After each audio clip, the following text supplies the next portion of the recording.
Hi everyone, thank you so much for coming to my YouTube channel. My name is Lydia. I'm a money mentor online and I'm here to talk to you about money. Money in terms of salaries. How much do we earn in this country in the United Kingdom? You know, we all know that money doesn't grow on trees, money doesn't grow happiness, but money does help us eliminate the burden or stress that comes with not having enough, right? So it's good to know what we're earning, especially in terms of our peers. Are we earning what we should be earning? Should we be asking for a raise? These are all things that we need to take into consideration. More than anything else, we all sit there under the opinion that the person next door or our friends always earn more than we do. And this is actually a fallacy, but we all think that everyone else is better off than we are. It's a crazy thinking. But we need to be able to actually assess in our minds and based on actual data whether we're earning correctly for our age range, for our speciality, for our career area. Are we earning what we should be earning? That's the question. And that's what we're going to look at today. So what's the average earning in the UK? So this is actually a really good, based on an analysis by Forbes, the magazine, and they took a look at the UK market to understand how much people earn at different levels in life. So I'm going to break this down for you based on age, based on careers, etc. And we'll talk into this and dig into this particularly well. So I want you to think about yourself. Where do you fit on this income scale? Are you earning what you should be earning? If not, how do you go about asking for a raise? These are things that we should dig into as we go through this video. So the Forbes article focused on the median, like the average kind of, like mean mode median. How many people in that age range earn the certain amount that we're talking about here? Now, I know in the UK we don't like talking about how much we earn, but hey, I'm talking to myself on this video and I'm hoping you're able to listen. But we're very afraid of discussing salaries with each other. We're worried about talking about money. But guys, this is actually a way for us to understand if we're right in the right place when it comes to our money. Okay, so the first one, ages 18 to 21. Forbes said that they earned an average of £22,932 a year. £22,932 a year, guys. And that is between the age of 18 and 21. And that's fair enough, I guess, because they're probably living at home. They may well be students. So they're at that stage in life where they don't actually need that much. I'm sure they probably will argue with that, but that's the reality. And that's approximately £441 a week. So if you are that age, between the age of 18 and 21, are you earning the right amount of money? Are you on 12,000 instead of 22,000? What should you be doing differently? This is something I want you to consider. So the average is £441 a week between the ages of 18 and 21. You go check and tell me where you sit on that scale. Now, the next one we want to look at is the age of 22 to 29. Ages 22 to 29 in the UK tend to earn approximately £30,316 a year. £30,316 a year between 22 and 29. Now, why is this interesting? It shows us how the money jumps by a good 8,000-ish in terms of your median income for people in the UK. So if you are between the ages of 22 and 29 and you are earning anything less than that 30,000 that I mentioned earlier, pay attention and find out how you could increase your income, what you could do differently in your career, for example, or if you're a business person, what you could do different to increase that revenue for yourself, okay? Ages 22 to 29, that weekly average is 583 a week. 583 a week, okay? So if you're earning less than that, we want to sit back and talk about it. 583 a week between the ages of 22 and 29 is maybe not as reasonable as I'd hoped. I was hoping to see more in that window, but let's see where the age changes and how that income changes.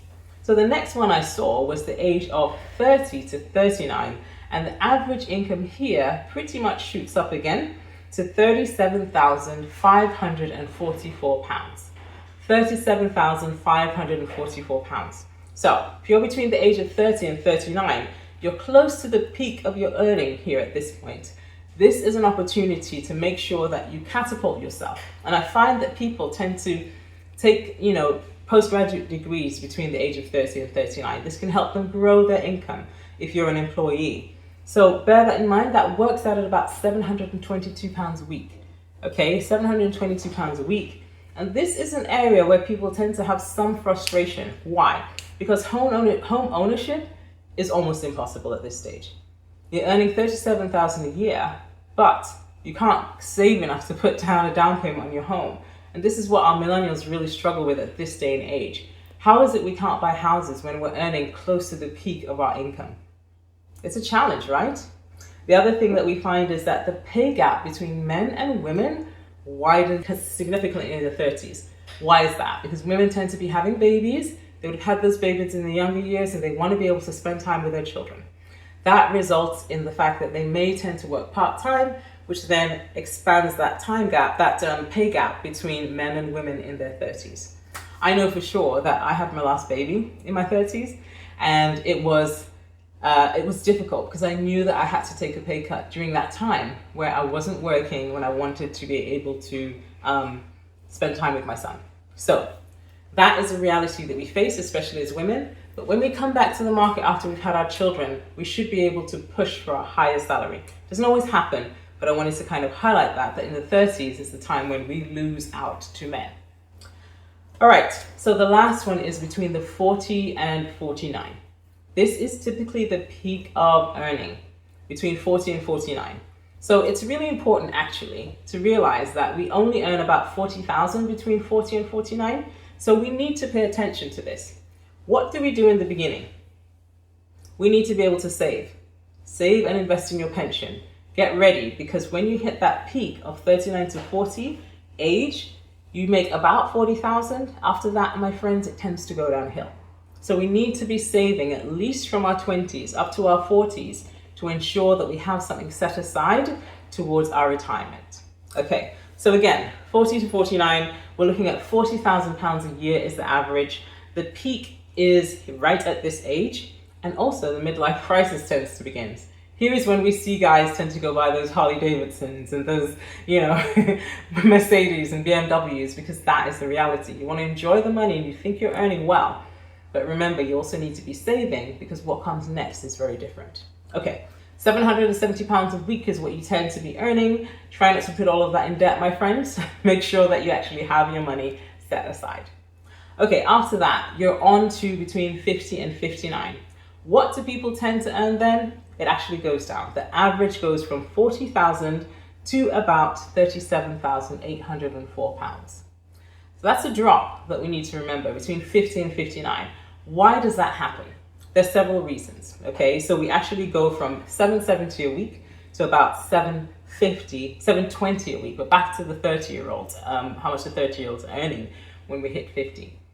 Why does that happen? Well, in your 50s, people tend to decide that they've done their best for the career and they want to do something that makes them happy. They want to do something that gives them satisfaction. And that's when we see people step away, often from corporate, because in corporate at 50, you're seen as a dinosaur, right? So this is where you're seen as a dinosaur in corporate and you decide that this might not be for me forever. So we see a lot of people not stay in corporate beyond their 50s. They make a choice to take another job, which may involve a pay cut, often to go somewhere or do something that makes them more satisfied, that is closer aligned to their passion, okay? So that's the drop that we tend to see. But that is the reason why we need to make sure, if we are younger, that we're saving and putting money aside towards retirement from our 20s. Because when you hit your 50s, you don't want to have to start skimping and saving at that point to figure out how you're going to live, okay? So between 50 and 59, we see that drop for that reason. We also see a redirection of efforts, and we see people seeking peace of mind over income. And then we have our 60s. So 60 plus, we see that number go down even further. So remember, we're at 720 in our 50s to 60, so 50 to 59, we're earning about 720 a week. Now we're earning about 651 a week from 60 plus. And we see that decline to about 33,852 a year. So remember, our peak was 40, we dropped down a little bit, and now we're dropping even further in the 60s. Why do we see this drop in the 60s? Well, I'll tell you a few reasons. The first is that we have a decline, just a decline in the number of people who stay in the workforce after 60. Most people don't want to work after 60. They kind of take their time, they may have saved enough to be able to do something else or move away or do something different. So we see a decline in the number of people in the workforce to start with. So then secondly, the other thing that we see is that we have more people leaving the workforce. So people tend to leave in their early 60s for sure. In the 50s, they tend to start leaving, and in the 60s, they just see more and more people disappearing from the workforce. I know my mom, for example, she stopped working at the age of 60, and she spent time raising her grandkids. Yay. That's what a lot of people tend to do. So those are reasons as to why people may not be in the workforce anymore post 60.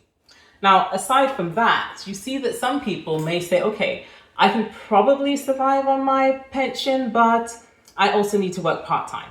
So part-timers also show a decline in the full-time workers that we had before. So that's another reason why we see a decline in the numbers, because people are not working as many hours as they used to work.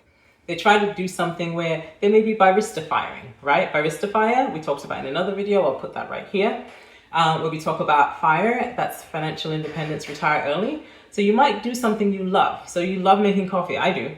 I might say, okay, I'm going to retire and only work 3 days a week at Starbucks because I get free coffee, right?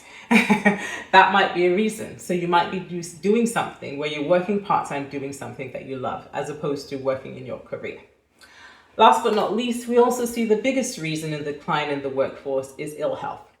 So a lot of people start declining in their health in their 60s, unfortunately, and they can't work as much as they can. So that also affects that number that is being earned every single month or every year by people in their 60s, because they can't work, okay? Some of them can't work. Okay, so where do you compare, my friends? We've gone all the way from the 20s all the way to the 60s. Where do you compare? Are you earning your worth? Are you seeing your earnings like in that area, or should you be earning more? Should you be asking for a raise? Should you be moving to a different job that pays better? Should you be moving from industry to industry? For example, I've seen people who worked in healthcare for the longest time, and they chose, you know what, I'm going to find an industry that pays better. What's the industry? One of the industries that pays the most? Oil and gas. So they moved from healthcare to oil and gas. They transitioned to a different area, and they were able to grow their income. So oil and gas is a great area to work in because of how well they pay. So last but not least, how can we prepare for that drop in income? How do we prepare for that drop in income that happens around the 50s? Something that we should think about. What are we doing in preparation for that? Don't wait until it happens. Now that you know that this is likely to happen, what can you do to change that? You and I need to think about that. Should you be saving in your earlier years? Should you be putting aside more? Should you be trying to earn more as a consultant maybe, or on a side hustle? These are things that you could consider if you have the experience to help you set aside time in preparation for that dip in income that happens in the UK. Now, alternatively, you could choose to work somewhere else, right? Where that dip doesn't happen, because there are places in the world where your age and your experience is actually valued and you get paid more for that. So that's something to also consider. Would you want to go work in Dubai where you don't pay taxes? These are all things that we can consider and think about, right? So these are options, but these are the things I wanted to bring to your attention, help you prepare for this time that is coming, and of course, find out where you stand in terms of your revenue compared to other people in the UK. So if you have any questions, please go ahead and put them below in the comments. I appreciate you talking to me and asking me these questions. I'll be more than happy to answer them if you can. And of course, I ask only a few things for you before you leave. Could you like this video? Could you subscribe to my channel? And could you share that video with someone who you think could benefit from it? Last but not least, I thank you for coming, and I'll see you on the next video.